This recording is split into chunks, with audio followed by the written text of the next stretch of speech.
meyakini Allah Tuhan yang Maha Esa, meyakini tiada sesuatu yang sama dengan Allah Subhanahu wa taala dalam namanya, dalam sifatnya, dalam segala khususnya Allah Subhanahu wa taala. Meyakini bahawa Allah Subhanahu wa taala itu tempat As-Samad, sifat yang maha sempurna. Oleh kerana itu Allah dari tempat bergantung, As-Samad. Meyakini Allah Subhanahu wa taala tidak mempunyai tidak sama dan tidak ada warisannya, dan Allah tidak mewarisi sifat Tuhan daripada bapanya, kerana semua Tuhan yang lain ada bapa, ada anak dan sebagainya, mereka mewarisi. Allah Subhanahu wa taala itu sifatnya seperti diterangkan dalam surah Al-Ikhlas, iaitu surah Ikhlas Allah memberikan kaedah umum berkaitan dengan ketuhanannya, berkaitan dengan rububiyahnya, berkaitan dengan keikhlasan. Kita nak ikhlaskan Allah dalam i'tiqad. Jangan samakan Allah dengan sebarang makhluk. Jangan samakan Allah dengan makhluk. Macam mana caranya? Segala sesuatu berkaitan dengan Allah kita katakan tak sama dengan makhluk. Kalau Allah beritahu, percaya. Walaupun Allah beritahu Allah tu mendengar, kita isbatkan Allah mendengar, tapi pendengaran Allah tak sama dengan makhluk. Walaupun makhluk juga mendengar, Allah melihat, penglihatan Allah tak sama dengan makhluk. Bukan bererti tak sama dengan makhluk, artinya bila Allah beritahu pun kita tak percaya. Itu Mu'tazilah. Mu'tazilah dia kata Allah tak sama dengan makhluk. Jadi Allah mendengar, tak boleh kata Allah mendengar. Allah tak ada sifat. Dia kata Allah tak ada sifat. Yang mendengar ni apa? Cubalah ditafsirkan dengan makna lain, ataupun dikatakan makna itu hanya ada perkataannya tapi tak boleh dimaknakan. Ini bukan kaedah Ahlussunnah wal Jamaah. Kaedah Ahlussunnah wal Jamaah adanya mentanzihkan Allah dan juga mengisbatkan sifat seperti mana yang Allah Subhanahu wa taala terangkan dalam Al-Quran Al-Karim. Okey. Surah Ikhlas berkaitan dengan i'tiqad, berkaitan dengan ma'rifah. Macam mana kita nak kenal Allah? Berdasarkan kepada apa yang diterangkan dalam surah Al-Ikhlas. Sebetulnya Al-Imam Abu Hasan Al-Asy'ari ketika ingin membincangkan tentang masalah ini, beliau menukil menjadikan adanya 5 sifat yang dinamakan sebagai sifat salbiyah, diambil pada isbat daripada surah Al-Ikhlas. Walaupun cara itu ya betul secara dasarnya, tapi penggunaan istilah yang beliau pakai itu menggunakan istilah falsafah, menyebabkan sampai sekarang adanya perselisihan tentang sifat 20 sebagainya, bukan kerana tak wujudnya sifat-sifat ini, tapi kerana istilah yang menyebabkan adanya rentetan daripadanya. Allah kullu wallahu ahad, wahdaniyah, tak ada masalah. Allah tu Maha Esa. Allahus Samad, Allah tempat bergantung, qiyamuhu bi nafsihi, tak ada masalah. Tapi as-samad maknanya lebih daripada qiyamuhu bi nafsihi, kerana Allah Subhanahu wa taala qiyamuhu bi nafsihi wa muqimun li ghairihi. Ada bila gunakan istilah akan ada yang kritik. Jadi lebih ramai ulama kata lebih baik kekalkan istilah Al-Quranul Karim. Ada perbincangan yang panjang, perlu pada perbincangan yang spesifik. Namun yang kita tahu, surah Ikhlas menerangkan tentang bagaimana kita mengenal Allah seperti mana Allah kehendaki. Gunakan kaedah ikhlas ni untuk cerita tentang Allah Subhanahu wa taala. Allahu Ahad. Bab apa sekalipun bila terangkan dengan sifat Allah, Allah tu Ahad. Jangan ada orang sifatkan makhluk sama dengan Allah. Semulia-mulia makhluk macam mana sekalipun, agung macam mana sekalipun, jangan sampai samakan dengan Allah, kerana Allah tu Ahad. Kita berhajat pada makhluk macam mana sekalipun, ataupun kita sifatkan makhluk sempurna macam mana sekalipun, jangan sampai sifatkan makhluk dengan As-Samad. Jangan sampai pergi minta tolong dengan makhluk. Jangan sampai pergi berdoa, pergi merayu pada makhluk, kerana Allah As-Samad. Dan juga seterusnya. Ini cara isbatkan Allah dalam masalah akidah ma'rifah. Manakala qul ya ayyuhal kafirun, ialah kita mentauhidkan Allah dalam amalan kita. Amalan kita, Allah kata qul ya ayyuhal kafirun la a'budu ma ta'budun, aku tak sembah apa yang kamu sembah. Ini adalah persoalan tauhid. Manakala cara untuk sembah Allah, angkat tangan macam mana, apa nak baca, tu masalah fiqh. Tapi masalah asas kita, kita takkan sembah hanya pada Allah. Ini masalah akidah. Dan masalah akidah bukan masalah i'tiqad sahaja. Ada orang buat apa tak kisah, asalkan anggap Allah tu Maha Esa, dia takkan salah akidah. Tak, akidah ada bab yang berkaitan dengan amalan. Dalam bab amalan, jangan sembah selain Allah. Dan kalau nak kata sesuatu amalan itu dikatakan sembah, tak semestinya solat, tak semestinya rukuk, tak semestinya sujud. Segala sesuatu yang diartikan dengan ibadah itu mengabdikan diri kepada selain Allah, termasuk doa, termasuk istighatsah, termasuk umum, semua ni ibadat. Kenapa? Sebab Allah kata la a'budu ma ta'budun. Aku tak sembah apa yang kamu sembah. Orang kafir pun Allah namakan sebagai ta'budun, sedangkan orang kafir tak rukuk, tak sujud. Istilah ibadah ni tidak terhad kepada rukuk dan sujud dan solat. Sebab Allah kata kul ya ayyuhal kafirun la a'budu ma ta'budun. Aku tak sembah apa yang kau sembah. Ya, kita sembah Allah dengan rukuk, dengan sujud, dengan doa dan sebagainya. Ada solat, adanya rukuk, adanya sujud. Itu nama sembah. Orang kafir ma ta'budun, mereka sembah Allah cara lain. Ada yang pegang colok, ada yang dengan duduk bermeditasi, ada yang sembah dengan cara begini dan begitu, pelbagai cara. Semua itu namakan sebagai sembahan. Jangan sampai ada orang ajar kita, selagi tak sujud pada berhala, takkan syirik. Selagi kita pergilah seru kat kubur mana sekalipun, serulah ambil berkat dengan apa sekalipun, buat macam sekalipun, asalkan i'tiqad Allah satu, takkan syirik. Ini siapa ajar? Tak pernah disebutkan dalam mana-mana kitab dahulu. Dan saya berbincang, walaupun ada rakaman, saya tegas dalam masalah ini. Jangan sampai kita biarkan umat kita pergi buat benda-benda yang tidak patut, kemudian kita diam dan kita akan ditanya oleh Allah Subhanahu Wa Taala. Mana boleh orang pergi buat satu perkara sebebas-bebasnya, kemudian kata takkan jatuh kepada benda yang salah, takkan jatuh pada syirik selagi tak sujud kepada selain Allah. Ada yang kata begitu, ada yang kata sujud dengan yang lain pun, minta dengan yang lain pun takkan jadi syirik selagi i'tiqad Allah lah yang memberi. Mana boleh? Tauhid ada bab akidah, bab ma'rifah. Tauhid juga dalam bab amalan. Kita tauhidkan Allah dalam kepercayaan kita, tauhidkan Allah juga dalam amalan, dalam ibadah kita kepada Allah. Dan tidak semestinya rukuk dan sujud, sebab Allah juga mengadakan orang kafir itu ma ta'budun, mereka juga sembah. Dan ibadah mereka itu bukanlah dengan rukuk dan sujud, dan juga dengan zikir-zikir. Ibadah mereka itu umum dengan pelbagai cara. Sebab tu kalau orang kafir pergi pegang colok buat, pergi sembah depan ni, kita takkan buat seperti mereka dengan niat apa sekalipun, walaupun dengan berlakon. Sebab dia berkaitan dengan masalah mentauhidkan Allah dalam bab perbuatan. Sebab tu sehari semalam kita baca kul ya ayyuhal kafirun, Allahu ahad, perlu kita faham betul-betul, tauhidkan Allah, esakan Allah, agungkan Allah, sembah Allah seperti mana yang diperintahkan, dan yakin dan kenallah Allah seperti mana yang diberitakan.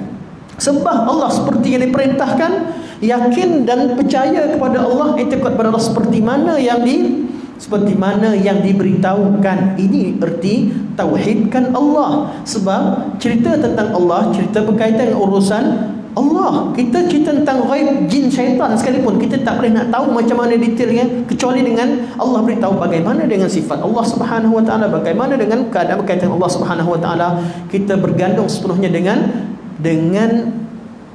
apa yang Allah beritahu. Sebab tu sebahagian daripada ulama salaf, mereka antara mengisbatkan kalimah kul, mereka kata apa? Kul ni ada banyak, ada di sebalik kalimah kul dalam Quran ada ulama istinbat banyak makna. Kenapa Nabi sebut kul? Antaranya yang menarik, persoalan-persoalan, kebanyakan persoalan akidah Allah mulakan dengan kul.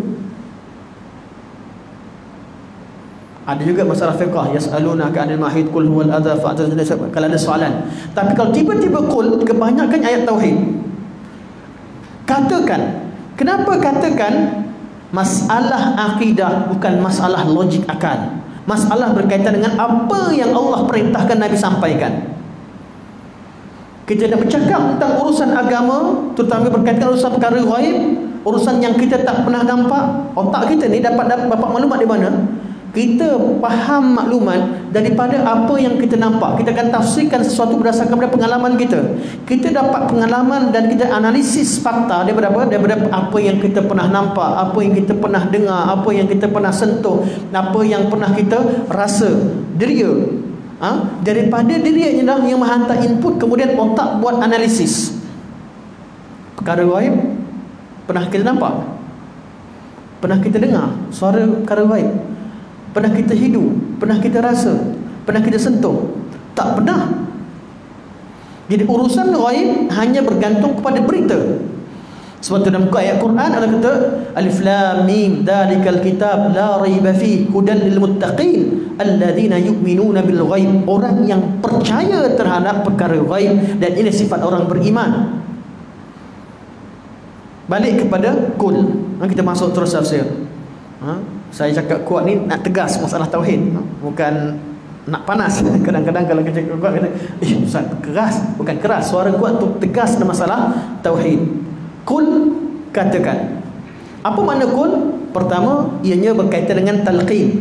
Bila kata kul artinya talqin. Apa talqin? Ialah diajarkan, sesuatu yang diajarkan. Jadi berkaitan dengan tauhid, berkaitan dengan isi kandungan agama, apa yang Nabi sampaikan bukanlah Nabi kata sendiri, itu adalah talqin daripada Allah SWT. Allah kata sampaikan pada mereka. Jadi kul artinya talqin, Allah yang sampaikan. Yang kedua, hikmah kul. Ayat ni, bayangkan orang kafir datang macam mana? Sebab turunnya saya tak detail sekali dengan sebab nuzul, sebab saya terangkan bahawa kali dah masa surah Ikhlas saya terangkan, masa surah An-Nasr terangkan tentang sebab turun qul ya ayyuhal kafirun. Sebab turun sebab orang kafir datang offer. Mereka pernah offer pada Nabi untuk apa? Untuk kahwinkan dengan siapa sahaja wanita yang kamu nak, kami akan kahwinkan. Sebab apa? Ketua-ketua datanglah semua sekali. Dan kami, kalau kamu nakkan harta, kami berikan harta yang kamu nak. Dan kamu nakkan mengikut, kami akan ikut kamu. Jadikan kamu sebagai ketua. Kemudian syaratnya satu sahaja, jangan kutuk Tuhan kami, jangan kata Tuhan kami ini begini begitu. Tak sampai hati Tuhan kami dikatakan. Ayat Al-Quran terangkan tentang sifat-sifat Tuhan mereka, kelemahan Tuhan mereka. Ini dari dulu lagi. Orang kafir dari dulu lagi hubungan mereka dengan Tuhan mereka tak kuat. Apa yang mereka percaya sekalipun, percaya sekadar warisan, bukan datang daripada hati. Sampai sekarang kita yakin perkara yang sama. Sebab itu selain daripada agama Islam, sering mereka bergabung untuk apa? Mereka sangat mudah terima agama liberal untuk samakan semua agama. Sebab mereka sama-sama tak kuat akidah mereka. Mereka sama-sama semua agama cerita tentang Trinity, Kristian tak nak cerita. Cerita tentang Yahudi nak cerita tentang akidah sebenar, tak nak cerita. Agama Buddha nak cerita tentang ketuhanan, tak nak cerita. Saya pernah buat tesis tentang masalah tersebut. Agama Hindu nak cerita tentang Tuhan, marah pula. Kita cerita, kalau kita nak kata kamu sembah apa, Tuhan kamu apa, marah. Semua agama tak suka cerita tentang Tuhan. Mereka nak berdamai, jangan cerita. Islam tidak. Agama Islam, perkara tauhid adalah perkara pokok dan asas. Sebab tu hubungan kita dengan Allah, hubungan yang rapat. Walladzina amanu asyaddu hubban lillah. Orang beriman itu sangat cinta kepada Allah. Sebab tu isu kalimah Allah sebagainya isu yang sensitif bagi umat Islam, kerana hubungan umat Islam dengan Allah hubungan yang rapat. Kita solat sehari semalam 5 kali. Orang kafir belum tentu masuk gereja mereka sebulan. Ibadat orang kafir mudah ke susah? Kita ambil agama Kristian. Kalau mereka hebat, bagus, memang ketika weekend pergi hari kalau pergi betul-betul pergi gereja seminggu sekali, itu kira orang yang paling beragama. Saya minta maaf lah cerita balik, tapi itu lama masjid paling beragama. Kemudian perlu apa? Tak ada wuduk, pakai apa pun bebas, duduk saja. Apa disampaikan? Ada nyanyian, yang padrinya bacakan, kiri kanan perempuan menari, terutama dalam hari-hari tertentu. Adanya lagu-lagu. Itu pun orang tak pergi. Islam ni dahlah pagi-pagi subuh-subuh kena bangun. Dah bangun Syarat lagi, kena pergi wudu. Wudu ada sah tak sahnya. Ada solat, kena solat. Solat ada syarat, ada rukun, ada sebab pelbagai syarat. Dah solat pun belum tentu sah, nak kena tengok betul-betul. Dah solat pun kena khusyuk betul-betul. Susah ibadah ni sehari semalam, tapi tengok masjid seluruh dunia. Sebab itulah idea ini dibuat oleh Saudi bila nak wujudkan siaran Al-Quran dan siaran Sunnah. Mana siaran Quran nak ambil pada asalnya perbincangannya nak buat cerita tentang Quran, banyak ceramah berkaitan Quran, berkaitan Sunnah tu banyak ceramah tentang hadis, baca hadis. Akhir sekali keputusan diambil ke kerajaan Saudi apa dia? Channel Quran, pasangkan Quran sepanjang waktu, cuma ambil gambar kat Masjid Haram. Channel hadis, channel Sunnah, pasangkan bacaan hadis, ambil gambar sepanjang masa kat Masjid Nabawi. Berapa ramai orang masuk Islam hanya nampak live. Bila dah live artinya apa? Ingatkan orang Islam berkumpul ratusan ribu itu hanya sekali masa haji. Rupanya harian, dan sehari itu penuh, tak pernah kosong. Kaabah kalau tidak ada masalah tak pernah kosong orang tawaf. Ini menunjukkan bahawa walladzina amanu ashaddu hubban lillah. Orang yang beriman ini sangat cinta kepada Allah Subhanahu wa taala. Sebab tu bila kalimah Allah diguna pakai rujuk kepada Allah, orang Islam takkan marah. Tapi bila kalimah Allah dirujuk kepada selain Allah, seperti pemahaman Kristian daripada Yesus, memang orang Islam marah. Bukan masalah penggunaan kalimah Allah merujuk ni. Orang Islam marah kenapa? Sebab mereka sebut kalimah Allah tapi ditujukan kepada selain Allah pada setengah tempat, kerana mereka menyamakan ketiga-tiga ini sebagai Allah semuanya, dan tidak kena dengan ajaran mereka sendiri, tak kena dengan ajaran Islam. Jadi kenapa perlu gunakan kalimah tersebut dalam penterjemahan secara mutlak, secara umum? Tinggalkan isu kalimah Allah dulu. Yang penting bila kita baca kul ya ayyuhal kafirun, pertama kita tahu, bila tahu asbabnya kenapa orang kafir datang dia bagi offer, dia tak nak Nabi kutuk, dan dia offer lagi. Antara offer hadis Ibn Abbas radhiyallahu anhu, dia berkata beginilah Muhammad, kami sedia untuk sembah Tuhan kamu dan kami tinggalkan Tuhan kami, tapi setahun. Tahun depan kamu pula bawa balik Lat, Uzza, Manah, bawa balik ke sini. Setahun sembah Tuhan kami, setahun sembah Tuhan kamu, kamu jadi ketua, kamu jadi semua sekali, semua ada. Cuma janganlah buang habis. Allah ajarkan dalam tauhid ini adanya bara'atun minallah, berlepas diri, buang semua. Nak jadi orang Islam, jangan sampai bersimpati pula dalam bab ketuhanan yang lain. Nak jadi orang Islam, kena tahu identiti agama kita, tahu bab tauhid, adanya ketegasan. Okey, kul, balik pada kul. Kul pertama menunjukkan bahawa persoalan ini adalah persoalan talqin, apa yang Allah sampaikan.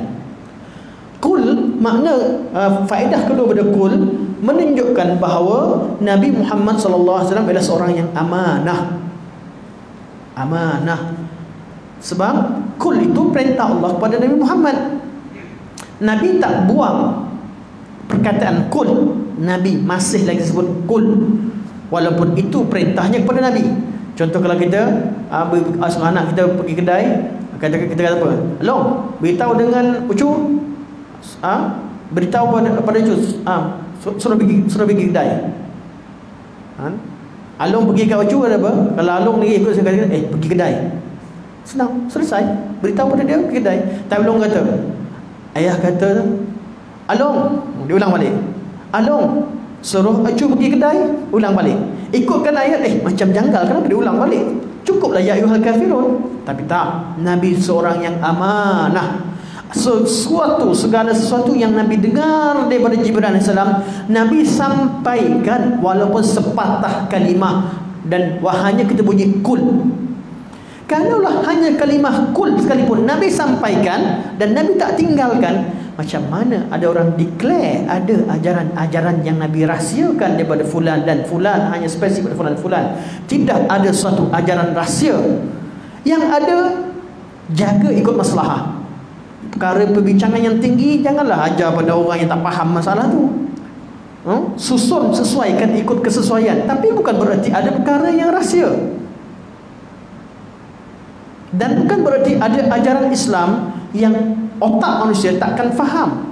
Semua ayat Islam difahami, semua difahami, mudah untuk faham, mudah untuk praktik, dan mudah untuk masuk syurga. Tak susah agama Islam, Allah mudahkan.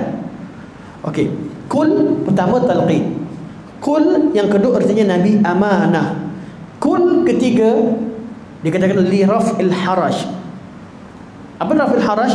Supaya Nabi kalimah kul Allah sebutkan dalam Quran Karim supaya Nabi tak rasa serba salah. Supaya Nabi tak rasa serba salah. Bayangkan orang tu datang apa? Offer. Kamu jadi ketua, kamu orang kafir datang ramai, Abu Jahal, Abu Lahab, Umayyah bin Khalaf datang, kepala-kepala keras ni datang, terpaksa turunkan ego, datang jumpa Nabi, offer apa? Kamu dah jadi ketua. Dia dah ketua, dia ketua. Kami ni kalau semua menteri-menteri kat Mekah ni orang besar dah mengaku kamu jadi ketua, artinya apa? Memang confirm. Ni bukan janji daripada Bilal, janji daripada orang-orang ni, tak. Yang datang ni semua siapa? Ubay, semua pemimpin Mekah datang semua sekali janjikan kamu jadi ketua, artinya confirm dah Nabi jadi ketua. Dan mereka pula yang kata mereka dah ketua-ketua kabilah semua sekali, yang mana zaman tu sejak pada sebelum Islam lagi, bapa yang mengawinkan anak mereka kata kami kawinkan dengan siapa sahaja yang kamu nak. Namanya Arab ketua kabilah ni ada kuasa yang kuat sampai sekarang. Zaman jahiliah ta'assub kepada ketua kepada sangat besar. Apa sahaja yang ketua dia kata semua ikut. Abu Talib kata kita setia pertahankan Muhammad walaupun orang Islam kafir semua sekali dipulaukan. Termasuk siapa yang dipulaukan Nabi, dipulaukan ketika sepaksa mereka makan daun, bukan orang Islam sahaja, termasuk keluarga Nabi yang kafir, sebab mereka pegang kepada ketua. Sekarang semua ketua-ketua kat Mekah datang offer pada Nabi SAW. Mereka kata kamulah jadi ketua, kami kawinkan kepada siapa saja wanita yang kamu nak dalam Mekah ini. Dan beritahu apa sahaja. Kuasa dapat, harta dapat, wanita dapat. Kemudian nak sebarkan agama, boleh sebarkan, cuma jangan tolak agama kami. Ini satu offer yang besar. Jadi Nabi nak tolak berat. Tiba-tiba ayat turun, Nabi kata tunggu Tuhan, apa yang Tuhanku kata. Allah turunkan ayat kul, katakan. Bayangkan orang datang cakap macam tu, Nabi jawab apa? Kul ya ayyuhal kafirun, wahai si kafir. Keras tak keras? Keras. Nabi nak cakap tiba-tiba orang datang offer, takkan cakap kafir. Orang kafir pun marah. Dulu ada menteri kita kata semua kafir sana, kafir sini, lama-lama saya pun kafir. Itu gurau lah. Memang kafir. Orang kafir pun marah kalau orang kata dia kafir. Saya duduk dengan ramai kawan-kawan yang revert. Mereka kata istilah yang sangat berat kalau panggil kafir. Sebab tu mereka tak sampai mereka bincangkan boleh tak panggil orang kafir. Jangan panggil kafir, panggillah non-Muslim, jangan panggil kafir. Itu kalau yang jahat. Ini yang datang beroffer sekali memang dia jahat, tapi masa dia nak offer panggil kafir. Tapi jadi Nabi akan nak sebut wahai kafir berat. Tapi dengan ada kalimah kul, katakan Allah yang suruh, bukan saya cakap. Li raf'il haraj, ini perintah Allah suruh sampaikan. Saya ni Rasulullah, hanya sampaikan ayat Allah. Jadi kalimah kul adalah untuk mengangkat haraj, untuk mengangkat perasaan serba salah daripada Rasulullah sallallahu alaihi wasallam. Jadi ayat ni walaupun ya ayyuhal kafirun, tapi apabila didahului dengan kul, artinya kalimah yang berat ini, kalimah yang betul-betul tajam ini datang daripada Allah, bukan datang daripada Rasulullah sallallahu alaihi wasallam. Jadi ayat ni turun tegas, orang musyrikin tetap menganggap Nabi manusia terbaik, bahasanya tetap menganggap Nabi ni orang yang beradab. Sebab tu dalam bab, bila kita bab hukum Allah, kita tegas, jangan takut kalau benar-benar ianya datang daripada Allah. Ada orang takut sampaikan kebenaran, Sehingga kan dalam kuliah-kuliah mesti kena tengok orang ni suka apa aku cakap. Kalau orang tak suka jangan cakap. Hukum Allah kalau betul keras macam mana sekalipun, kalau dia datang pada Allah akan adanya raful haraj, akan terangkat rasa serba salah. Bahasa kita sampaikan dengan sebaiknya, namun ketegasan daripada Allah, tetap hukum Allah, ketetapan Allah tetap disampaikan. Bukan oleh kerana kadang-kadang oleh kerana audien kita buat satu kesalahan, kesalahan yang besar, kita terpaksa diamkan. Kerana apa? Kerana nak jaga hati. Tidak. Kalau itu hukum Allah, tetap sampaikan. Sekarang ni jadi kaedah, ustaz mana yang tegur benda yang salah, benda yang betul besar macam sekarang, ustaz ni tak boleh pakai. Ustaz ni begini, ustaz ni begitu. Kalau yang datang semua boleh, ini okey. Betul. Bila baca Qul ya ayyuhal kafirun, kita akan rasa apa? Kita akan rasa tenang. Sampaikanlah. Yang penting itu memang daripada Allah. Itu yang memang Allah suruh kita sampaikan. Dan sampaikan sesuatu kerana Allah, untuk Allah, sampai kalimah Allah. Yang penting jangan mulut kita yang lancang, jangan kita yang tidak beradab. Tapi kalau ketegasan perlu, dan itu memang hukum Allah, datang pada Allah, sampaikan. Dan angkatlah haraj, angkatlah perasaan serba salah pada diri kita dalam menyampaikan hukum Allah Subhanahu Wa Taala. Termasuk bab jihad, termasuk bab korban. Ada orang nak buat korban, nak bincangkan, nak jumpa orang non-Muslim, cerita tentang orang Islam sembelih korban ke? Sembelih, tapi apa? Tapi ini syiar Islam. Salman Al-Farisi bila orang kafir datang, Nabi kamu ajar semua benda, termasuk benda dalam tandas. Salman kata, ya, Nabi kami ajarkan. Hatta al-khara'ah, Nabi ajarkan jangan beristinja kurang pada 3 batu. Nabi ajarkan begini dan begitu, detailkan. Bangga dengan ajaran kita. Jangan kerana provokasi orang-orang kafir dengan cara begini dan begitu menyebabkan kita rasa malu dengan agama kita. Sampai cerita tentang jihad, kita takut cerita tentang jihad. Ceritakan jihad seperti mana yang diajarkan. Jangan sampai ketika musim Raya Haji nanti, kita pun rasa simpati dengan binatang begini begitu, seolah-olah orang kafir tak makan daging. Yang tak makan daging cerita zalim sangat, dia makan ayam. Sama juga. Dia makan makanan yang lain. Kita bukan nak kutuk, tapi itu kadang-kadang kita, dan saya nak kait mereka, kadang-kadang orang kita ni terlalu jaga hati makhluk sehingga melupakan hak Allah Subhanahu Wa Taala. Jangan pula kita pergi kutuk orang, mengata orang, itu Allah haramkan. Jangan kutuk Tuhan orang dengan tanpa keperluan. Ya Allah, jangan kamu kutuk Tuhan musyrikin, nanti mereka kutuk Allah. Jaga hak Allah Subhanahu Wa Taala. Qul ya ayyuhal kafirun. Dan kalau bincang kul ni kita baca banyak kali dah.